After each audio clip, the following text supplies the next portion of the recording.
Dear students, good morning to all of you. We will continue our poem The Tale of Custard the Dragon. तो इसमें हमने देखा कि ब्लिंडा अपने घर में वाइट हाउस में 4 अपने पालतू जानवरों के साथ रहती है और वो किस तरह से घर में रहते हैं। तो अचानक एक डाकू जो है उन पे अटैक कर देता है और वो उनको कुछ ना कुछ उनका बुरा करने के लिए आता है। तो आगे हम इस पोएम को डिस्कस करेंगे। But up jumped custard snorting like an engine. और जो कस्टर्ड था वो इंजन की तरह फुदफुदाते हुए उस डाकू के ऊपर कूदता है।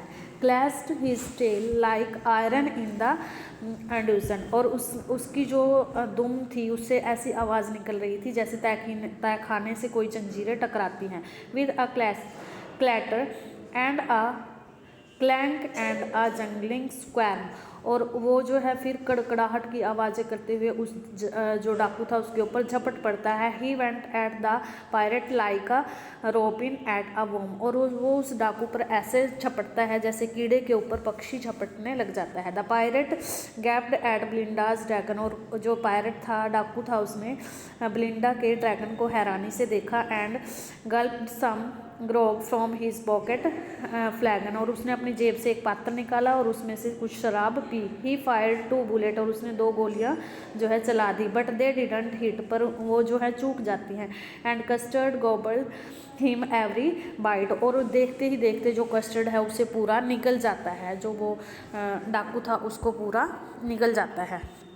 एक ही बाइट में उसको जिंदा को वो निगल जाता है।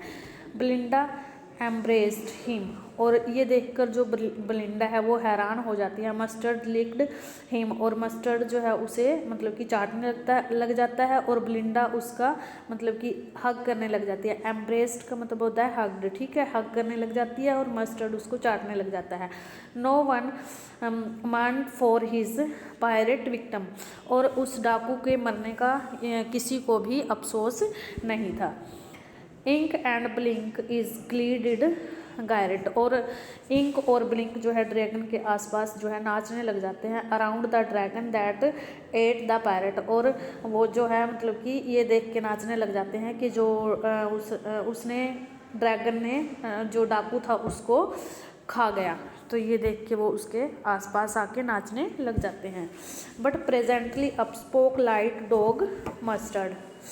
मगर तभी छोटा कुत्ता मस्टर्ड बोला, I would have been twice a brave if I hadn't been flustered. तो कहता है कि अगर मैं घबरा ना जाता तो उससे दुगना बहादुर होता मैं। कहता है कि अगर मैं नहीं घबराता तो मैं उससे दुगना बहादुर होता। And up spoke Ink and up spoke Blink. और तब इंक और ब्लिंक ने क्या कहा, we would have been 3 times as brave we think. वो कहते हैं कि हम जो है उससे 3 गुना बहादुर हो जाते, ठीक है। We have been 3 times as brave we think. कहता है कि हम उससे अब 3 गुना मतलब कि बहादुर हो जाते, वी थिंक। और and Custard said, I quite agree. वो अब कस्टर्ड कहता है कि मैं आपकी बात से बिल्कुल सहमत हूँ। That everybody is brave than me. कहता है कि सब जो है मेरे से ज़्यादा बहादुर हैं, मेरे से ज़्यादा सारे बहादुर हो तुम। तो इस बात से वो एग्री हो जाता है। ब्लिंडा still lives in her little white house. और ब्लिंडा अभी भी अपने छोटे वाइट हाउस में सफ़ेद घर में ही रहती थी। With her little black kitten, अपने छोटी काली बिल्ली के साथ। And her little grey house, और अपने स्लेटी चूहे के साथ। And her little yellow dog, अपने पीले डॉगी के साथ। And her little red wagon, और अपनी लाल छोटी सी गाड़ी के साथ।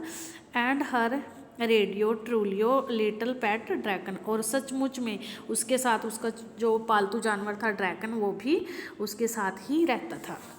ब्लिंडा is as brave as a barrel full of bears. और ब्लिंडा भालुओं में से भरे जो बैरल की तरह बहादुर थी।